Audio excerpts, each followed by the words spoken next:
A gente segue no tema porque o nível do sistema Cantareira, responsável por fornecer água para a maior parte de São Paulo, é o mais baixo em uma década e já entrou na faixa de restrição. Mas apesar do alerta, a situação atual não se compara com a que ocorreu em 2014. Você acompanha agora as informações com o Tiago Uberreich. Os moradores de São Paulo ainda têm na memória a crise hídrica da década passada, quando a Sabesp precisou recorrer ao volume morto do Cantareira. O sistema é o maior reservatório responsável pelo abastecimento para cerca de 9 milhões de pessoas da região metropolitana. A reserva técnica começou a ser captada em maio de 2014 e representou um acréscimo de 18% na captação de água. Em outubro daquele ano, uma segunda parte da cota extra entrou em operação. O professor de Hidrologia e Recursos Hídricos da Unicamp, Antônio Carlos Ufo, destaca que os reservatórios estão mais interligados do que há 10 anos. Nós estamos numa situação bem melhor atual do que nós estávamos em 2014 e 2015. Hoje, na região metropolitana de São Paulo, você tem que os sistemas estão interligados.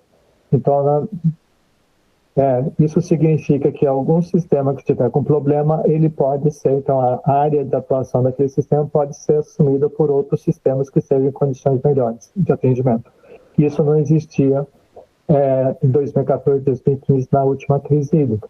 Então, nesse ponto, nós melhoramos. Também foram acrescentados outros sistemas, ao sistema metropolitano. A crise hídrica da década passada chegou à região metropolitana de São Paulo de forma drástica. Em 26 de setembro de 2013, por exemplo, o volume do Cantareira estava em 41%. Um ano depois, na mesma data, o índice já era negativo, menos 11%. A Sabesp tinha começado a captar o volume morto.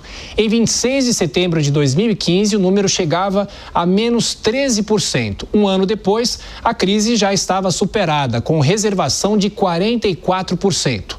Atualmente, o nível do Cantareira permanece em 29%, ou seja, o quadro de hoje é bem mais ameno, mas são os piores índices em 10 anos. O professor do Departamento de Engenharia Ambiental da USP, José Carlos Miersva, espera uma melhora nas condições de chuva nos próximos meses. A gente está com um nível de reservatório que está abaixo da média, mas ainda nós vamos começar o período chuvoso agora. Então, obviamente, tem uma questão de ver o que vai acontecer ao longo desse período chuvoso, que vai agora. Começou em setembro, com o início meio não é tão intenso, as chuvas não são tão intensas, mas a partir de outubro, novembro, a intensidade tende a aumentar e aí vai ser necessário acompanhar a evolução do nível dos reservatórios com essas chuvas.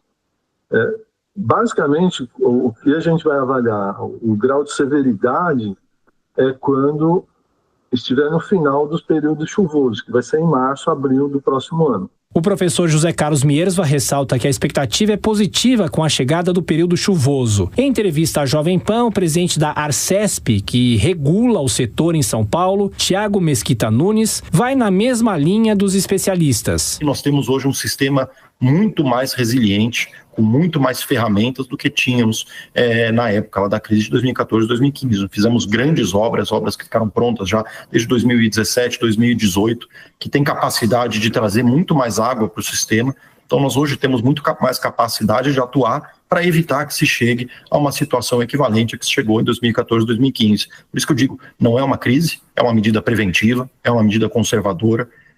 Não sabemos como que vai ser o comportamento de chuvas agora no futuro. Nós estamos num ambiente de mudanças climáticas em que as previsões muitas vezes não se confirmam e por cautela, por prevenção, nós estamos tomando essa medida de preservação dos reservatórios. O presidente da Arcesp se refere à medida de reduzir a pressão nas torneiras durante a noite. Já a Sabesp começou a captar água na bacia do Paraíba do Sul para reduzir a demanda no Cantareira.